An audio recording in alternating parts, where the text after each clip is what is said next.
Do I want you to make money? Absolutely. But listen to me very closely. We cannot guarantee that if you make $30 million, that's going to make your life better. But we can guarantee that if you take control and you got 20 mil, you're good to go.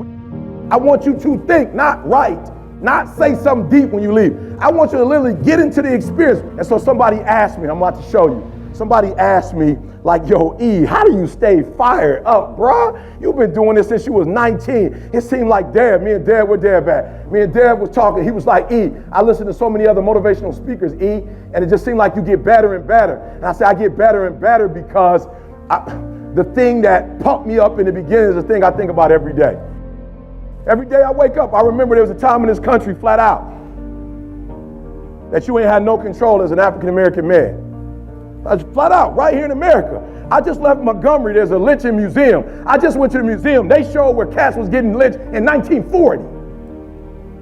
It's documented in 1940. This is what scares me right here. And I ain't on what you on.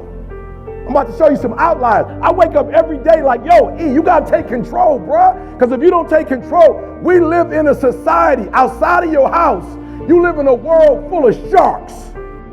This world is run primarily by sharks. And I promise you, if you don't become one, they will eat you alive. We live in a society where there was a time where it was like, yo, you ain't on what I'm on. I don't believe, okay, yep, you trying to learn how to read?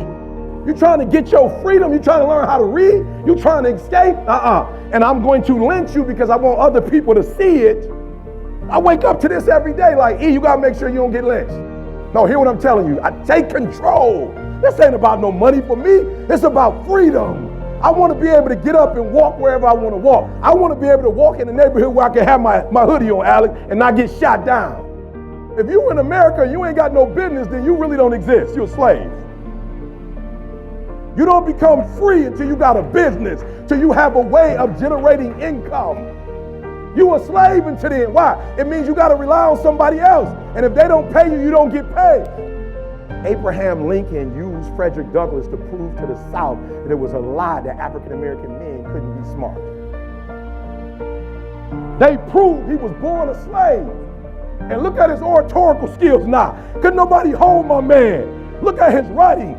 The narrative of Frederick Douglass. Go read it. Not even to read about slavery. Just go read how sweet my man was. Booker T. Washington walked 552 miles to Virginia, Hampton. They told my man, you can't go to school. He was like, bet. Went into a room and cleaned the room 3 times in 24 hours. They came the next day and said, who cleaned this room? He said, I did. They said, we got a job and we're going to let you go to school.